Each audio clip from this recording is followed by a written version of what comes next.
हम तो से पूछिला पतरी मालनिया बताइयो दे तू ना मोरी मैया के अवनवा हो बताइयो दे तू ना। हम तो से पूछिला पतरी मालनिया हो समझाइए दे तू ना हमरा मैया के पूजनवा हो समझाइए दे तू ना। कौन माँ से आवेली शीतला सात बहिनिया हो कौन हो माँ से ना आवे दुर्गा नौ रनिया हो कौन हो माँ से ना। कौन माँ से आवेली शीतला सात बहिनिया हो कौन हो माँ से ना आवे दुर्गा नौ महारनिया हो कौन हो माँ से ना। चैत माँ से आवेली शीतला सात बहिनिया हो कुंवर माँ से ना आवे दुर्गा नौ रनिया हो कुंवर माँ से ना। चैत माँ से आवेली शीतला सात बहिनिया हो कुंवर माँ से ना आवे दुर्ग नौ मरनिया हो कुंवर माँ से ना।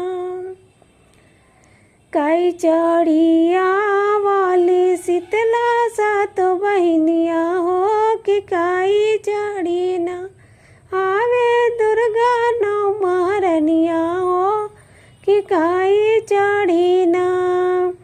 काई चढ़ी आवेली शीतला सात बहिनिया कि काई चढ़ी ना आवे दुर्गा नौ रनिया हो कि काई चढ़ी ना। डली चढ़ी आवली शीतला सात बहिनिया हो कि रथ चढ़ी ना आवस दुर्गा नौ बहिनिया हो कि रथ चढ़ी ना।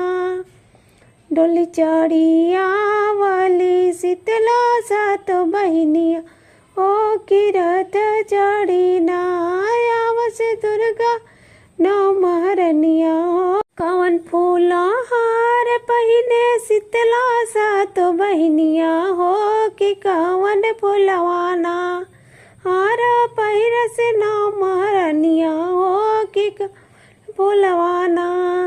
कौन फूलवा हार पहिने शीतला सात बहिनिया हो कि कौन फूलवाना पहनस नौ महारनिया हो कि कौन फूलवाना।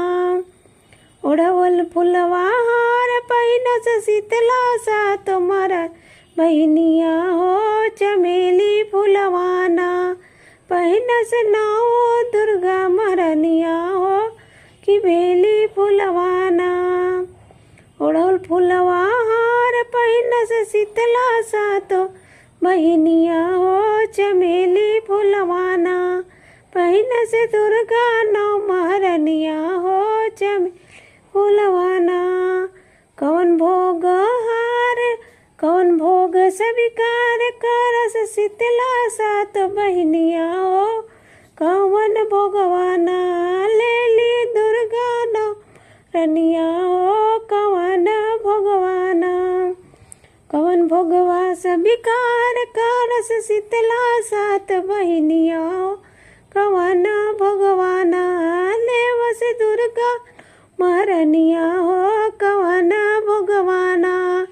दल पूड़ी खीर लेवे शीतला सात बहिनिया हो कि हलवा पूड़ी ना लेवस दुर्गा महारनिया हो कि हलवा पूड़ी ना। दल पूड़ी खीर लेवस सात बहिनिया हो कि हलवा पूड़ी ना लेवस दुर्गा महारनिया हो कि हलवा पूड़ी ना। हम तो से पूछिला पतरी माल अहो बताइए दे तू ना हमरा आके दे तू